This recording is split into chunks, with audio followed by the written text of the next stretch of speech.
'Laila' hero విశ్వక్సేనండి. ఈ cinema review ఎలా ఉంది? అసల ఈ సినిమా బావుందా? లేదా? అని చెప్పేసి నేను యూట్యూబ్‌లో అదేవిధంగా చాలా వీడియోస్ నేను చూశాను. చాలామంది యూట్యూబర్స్ వీడియోస్ చూశాను. ఇంకా తదితర వీడియోస్ కూడా చూడడం జరిగింది. ఈ సినిమా గురించి ఎక్కడ ఒక్క పాజిటివ్ టాక్ కూడా ఎవ్వరు చెప్పటం లేదు. ఈ సినిమా 90 రాడ్ అని ఇలా చెప్తున్నారు. వాళ్ళ కామెంట్లు కూడా నేను చూస్తే 90% పైనే. 90 పైనే ఇంకా ఎక్కువే. బ్యాడ్ కామెంట్స్ తప్ప ఏమీ లేదు. ఈ సినిమాలో కొంచెం విశ్వక్సేను ఆల్ లేడీ గెటప్‌లో ఉండడం, కొంచెం లేడీ గెటప్ ఆ వేషధారణ బావుంది. ఇందులో ఒక సాంగ్ బావుంది తప్ప మిగతాదంతా పెద్ద రొట్ట ఏం బాగోలేదసలు సినిమా అని చెప్పేసి యూట్యూబర్స్ కావచ్చు, చాలామంది కామెంట్ల రూపంలో చెప్తున్నారు. సో, ఈ సినిమా నేను చూడడానికి ఇంకెళ్ళలేదు. నేను రివ్యూ ఇవ్వలేకపోతున్నా. కానీ ఇంతమంది చాలా పోనీ ఒకరో ఇద్దరు అనుకుంటే నెగటివిటీ ట్రోల్ చేస్తారు. కానీ ప్రతి ఒక్కరు నేను చాలామంది యూట్యూబ్ ఛానల్ మన తెలుగులోవి చాలామంది చూశాను. అందులో ఎవ్వరు కూడా దీని గురించి పాజిటివ్ రెస్పాన్స్ అయితే లేదు. సో, ఎందుకు అసలు ఏం జరుగుతుంది? మన ప్రొడ్యూసర్‌లకి మంచి కథలు దొరకటం లేదా? లేకపోతే డైరెక్టర్లు కథల విషయంలో రాసుకోవడంలో ఫెయిల్ అవుతున్నారా? యాక్చువల్‌గా చాలామంది అంటే ఎక్కువ మంది 60, 70% డైరెక్టర్లు ఏంటంటే వాళ్ళు కథ రాయరండి. వాళ్ళ దగ్గర ఏంటంటే గోస్ట్ రైటర్లు ఉంటారు. గోస్ట్ రైటర్లు అంటే ఒక 5, 6 పెట్టుకుంటారు వాళ్ళ ఆఫీస్‌లో.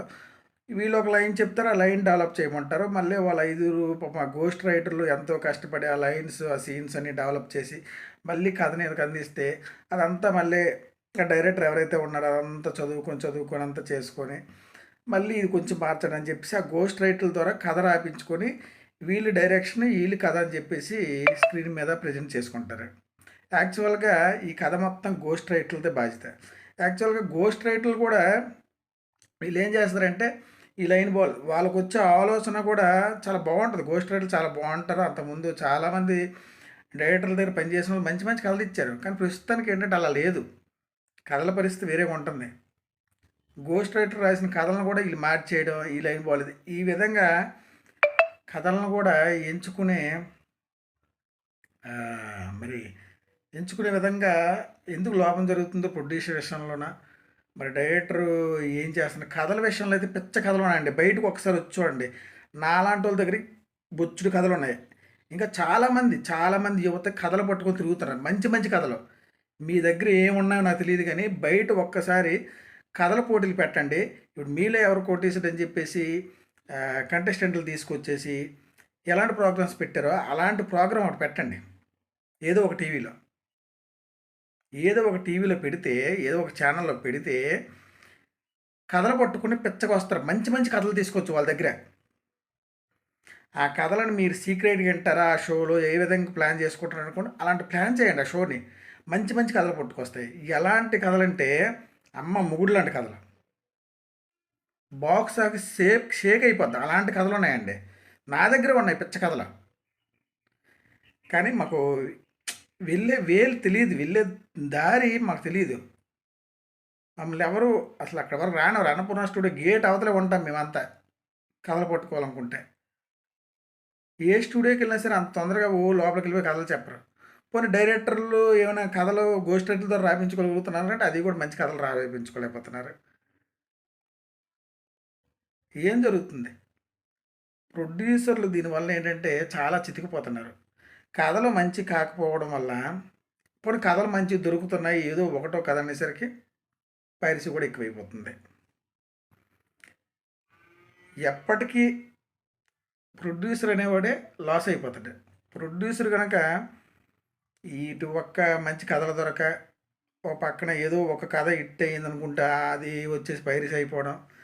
ప్రొడ్యూసర్ కనుక చనిపోతే సినిమా ఇండస్ట్రీ మొత్తం మూసేయడమే. ఇది పక్కా. అందుకే మనం బతికించుకోవాలనుకుంటే కాస్త కోస్త మంచి కథలను తీసుకొచ్చేసి జనాలకు చూపించాలి.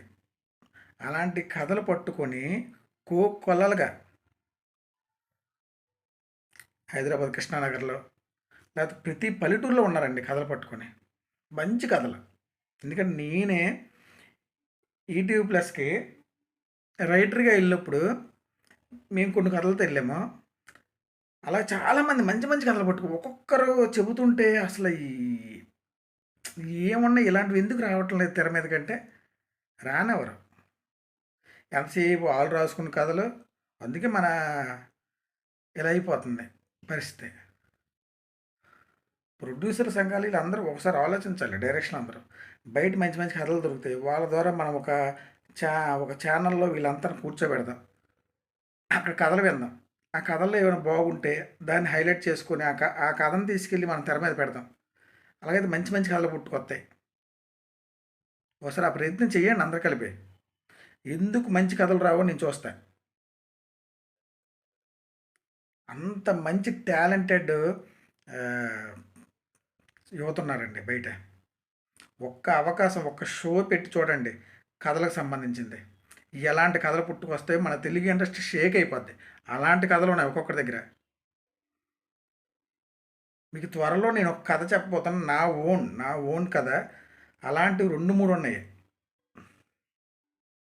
ఒకటి హిస్టారికల్ మూవీ సినిమా ఉంది.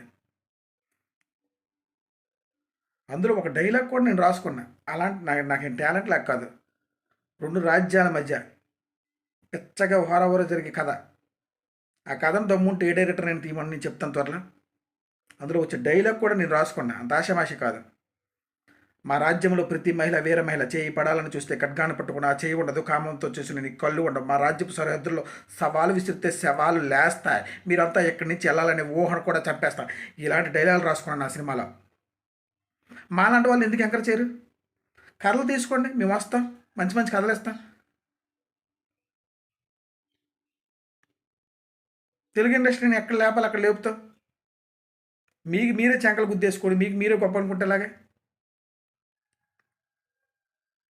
మట్టిలో మాణిక్యాలయ్యా పల్లెటూరులో ఉన్న వాళ్ళందరూ ఉన్నాం. మంచి మంచి వాళ్ళు ఉన్నారు. సో కరెంట్ పోయింది, అయినా సరే నేను మాట్లాడాలనుకుంటున్నా. ఒకసారి ఆలోచించండి. మంచి మంచి కథలు ఉన్నాయి. నేను 2 కథలు రాసుకున్నా.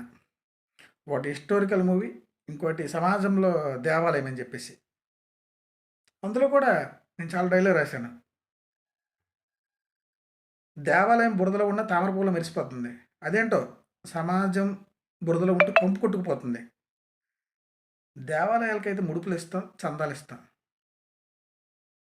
మరి సమాజం బురదలో ఉంటే ముడుపులు ఇవ్వము, చందాలు ఇవ్వము. నాకు నిజంగా నేను మంచి కథలు ఉన్నాయి నా దగ్గర. నా దగ్గరనే కాదు, నాలాంటి యువత దగ్గర చాలా కథలు పట్టుకొని ఉంటున్నాం. కానీ మాకు అవకాశాలు లేవు. ఒక్కసారి ప్రొడ్యూసర్ సంఘం ఒక్కసారి ఆలోచిస్తే మంచి కథలు ఎందుకు పుట్టుకురావో మీ ఆలోచనకు వదిలేస్తాను. ఈ వీడియోని షేర్ చేయండి. తెలుగు ఇండస్ట్రీ పెద్దల వరకు వెళ్ళేంత వరకు షేర్ చేయండి. వాళ్ళకు ఆలోచన రావాలి. ఒక స్టేజ్ షో ఈ మా టీవీలో పెడతారా, ఈటీవీలో పెడతారా, ఎలాంటి ప్రోగ్రాం పెడతారా అనవసరం. కథలు పట్టుకొని ఎలా ఉంటామో మేము లైన్లో ఉంటాం. కథలు పట్టుకొని కథను ఏ విధంగా అంటారో ఆ ఛానల్లో పెట్టేసి జనాలకు కూడా తెలియాలి మాది ఈ కథ అని చెప్పేసి. ఆ కథను బయటికి పంపిస్తారా లేదా, అక్కడ ఆ షో నిర్వాహకులు దాన్ని ఎలా డైరెక్షన్ చేస్తారంటే చేయండి.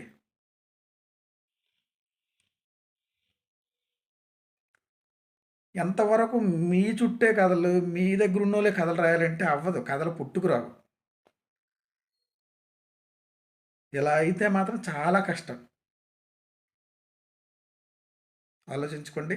ఈ సినిమాకి అయితే ఈ 'లైలా' సినిమాకి నేను వెళ్ళాలా వద్దా అనే మీమాంసలు ఉన్నాయి. వచ్చాకైతే నేను రివ్యూ అయితే చేస్తాను. కానీ ఎంతమంది యూట్యూబర్లు ఎంతమంది చెప్పినా సరే నేను వెళ్తాను. ఎందుకంటే నా పాయింట్ ఆఫ్ వ్యూ కూడా మీకు చెప్పాలి కాబట్టి నేను వెళ్ళి వచ్చిన తర్వాత కూడా 'లైలా' రివ్యూ గురించి చెప్తాను. సో నన్ను ఎంతగానో ఆదరిస్తే చాలామంది సబ్స్క్రైబర్లు కూడా వస్తున్నారు. థ్యాంక్ యూ వెరీ మచ్ అండి. మీ అందరికీ హార్ట్లీ థ్యాంక్ఫుల్ అండి. బాయ్. జై హింద్, జై భారత్.